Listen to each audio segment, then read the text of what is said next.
Hey there, Gina. I'm a speech therapist, and if you haven't already, don't forget to subscribe. I put out new videos every single week. But today we're talking about potty training. So things like when to start, how to know you're ready to start, and what to do if you're just having trouble getting there.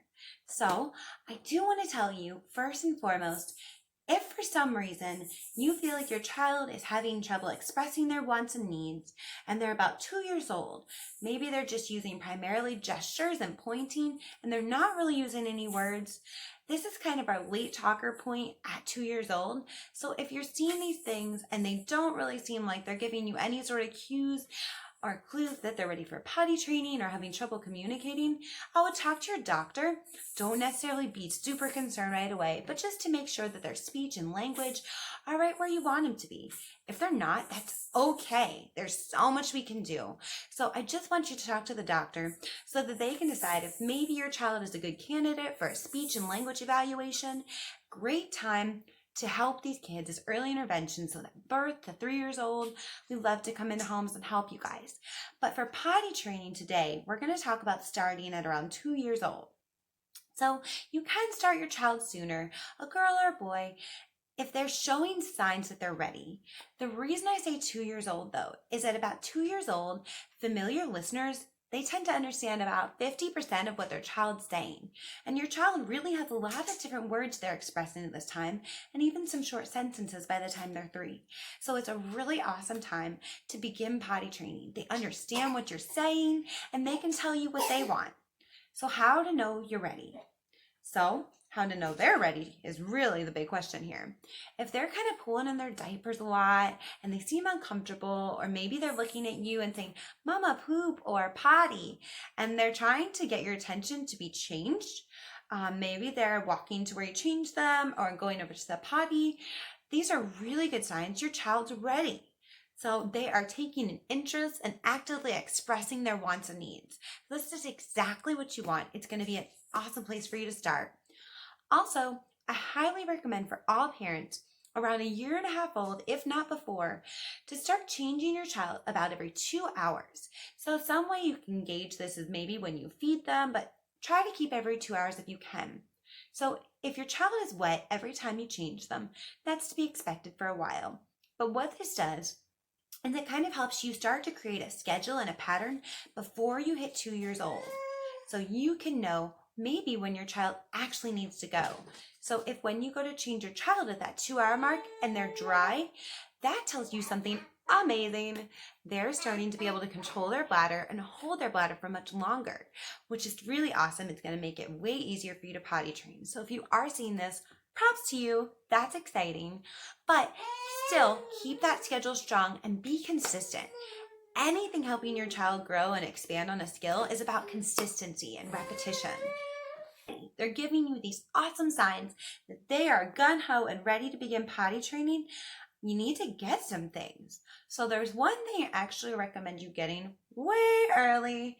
I think you should get a standalone potty when your child's able to sit unassisted.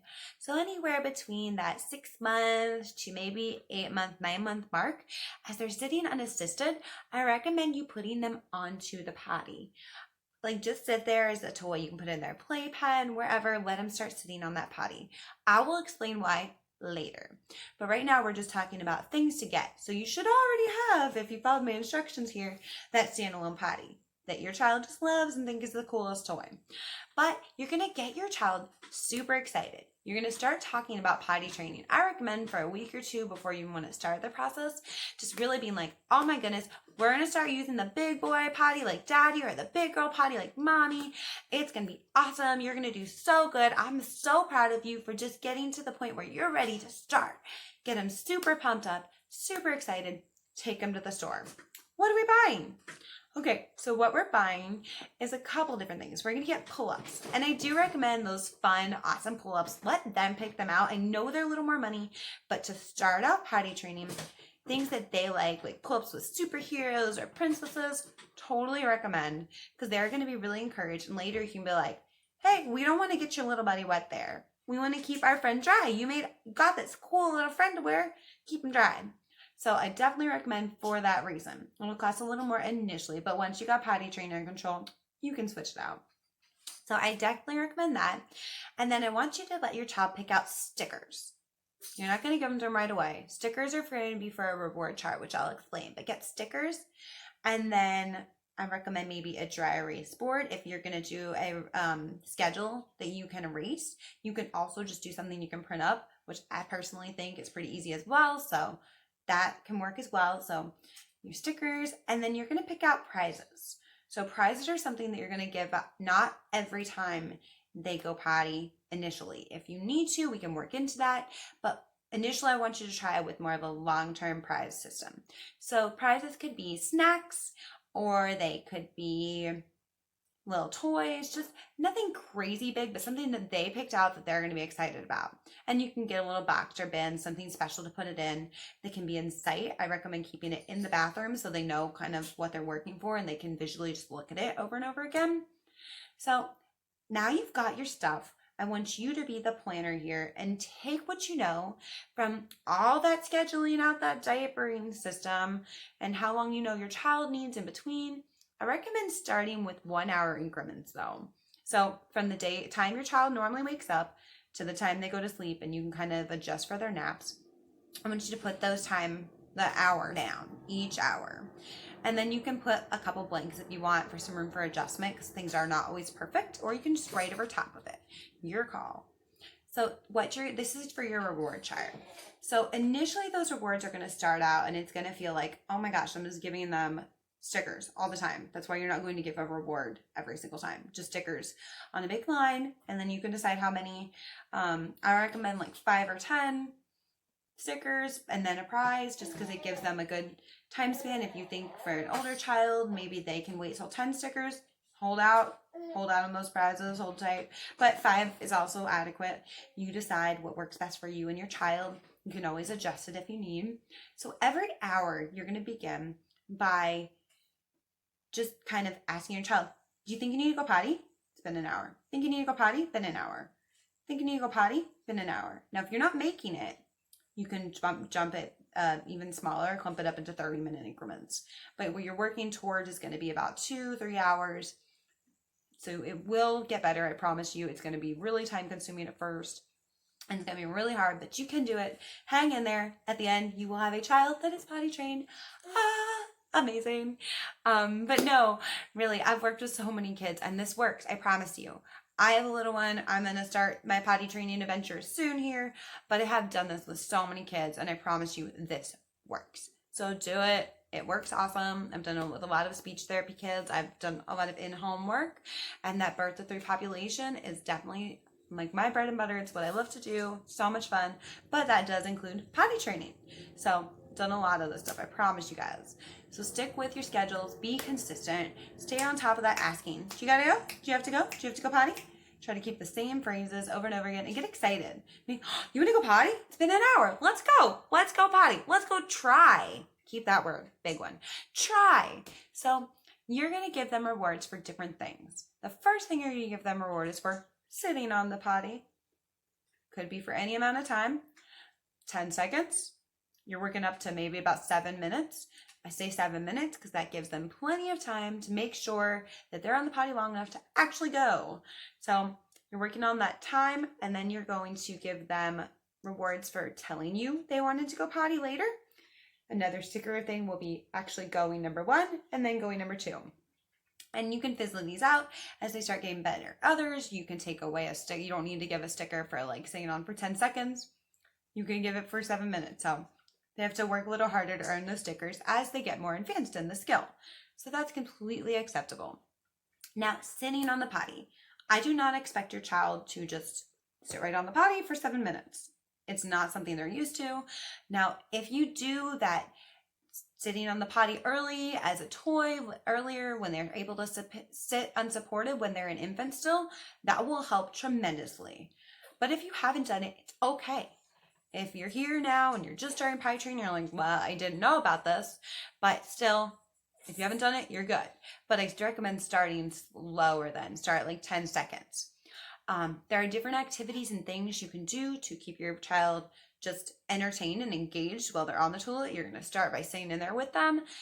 Bubbles are my favorite. I love bubbles because you can control them. So they're not actually going potty and touching toys and things, but you may have to get to that point. But bubbles are awesome. If they work, stick with the bubbles. Use them every time. Call them bathroom buddies. Call them bathroom bubbles. Pop, pop for the potty. Lots of different things you can do with this. Highly recommend bubbles. Books. If you use books, make sure you keep wipes in there so you clean off the books. You don't want them to build up bacteria and things. Same with little toys, small toys they can hold. Make sure you clean them after they've done their potty time. So those are the things I definitely recommend keeping in there. Stay in there. Keep your child engaged. You can sing potty songs. I don't really recommend videos. For the short amount of time you're going to be in there, they may stay on the potty longer with the video, but then they may get distracted and they may actually ask you to go to the bathroom just so they can watch a video and they're not actually in there going potty. So when you kind of have to branch out and trust that they're doing what they're supposed to be doing later, it's going to make your job a lot harder. All right, so we're to the point where little one can stay on the toilet for 7 minutes. They're starting to ask you what to do or when they need to go and tell you they need to go. So I want you guys to give them some space and let them be responsible for going potty. Stay close. You're probably going to need to help out, but encourage them to do as much as they can by themselves. When you do help them after they go potty, I want you to really target vocabulary. Always think of ways you can incorporate learning new vocabulary. So how do you do this in the bathroom? Pull-ups go up, pull-ups go down, pull-ups go over your backside. I want you to talk about clothes, dresses, belts, shoes, socks, shorts. Oh, so many things you can do. So clothing are a great thing that you can work on vocabulary at this time. It's something that not a lot of parents think to incorporate with potty training, but clothing is an awesome vocabulary builder. And then working on the steps of going potty. So we go potty, we get off the toilet, we clean up whatever toy we had, and we wash our hands. We make sure we close the toilet, of course, and close the door behind us. So those are really good skills to work on and helping you work on potty time behavior.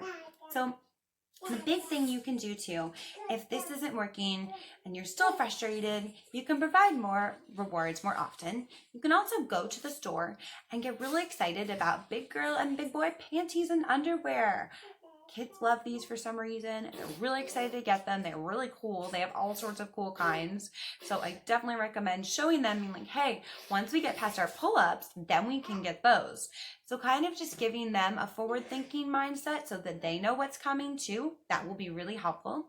Once you get to the point where they're doing really awesome and you do start to transition into underwear, I want you to be really mindful of the fact that they will feel this if they have an accident and they will be embarrassed. So you need to be around and ready to just boost them up and tell them, that's okay. This happens all the time to everyone. Everyone's had a potty in their pants moment, and you can keep telling them.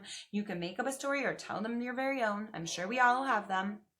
I have my own. I'm sure you do as well. I mean, every little one has an accident from one point or another. But I do recommend encouraging them and reminding them that they did a good job and they are a big boy or a big girl. So this will be really helpful for you. Something else that you can really do just to remind them and reward them is keep that visual prize chart in sight. So your schedule, you want to make sure that they can see it, whether you keep it outside the bathroom door for a little while or not. I highly recommend that place. That's the best spot. It's really central. They can walk by and see, they can check the hours, see when they need to go or feel if they need to go. So I think that's a really awesome thing just to keep that and be consistent.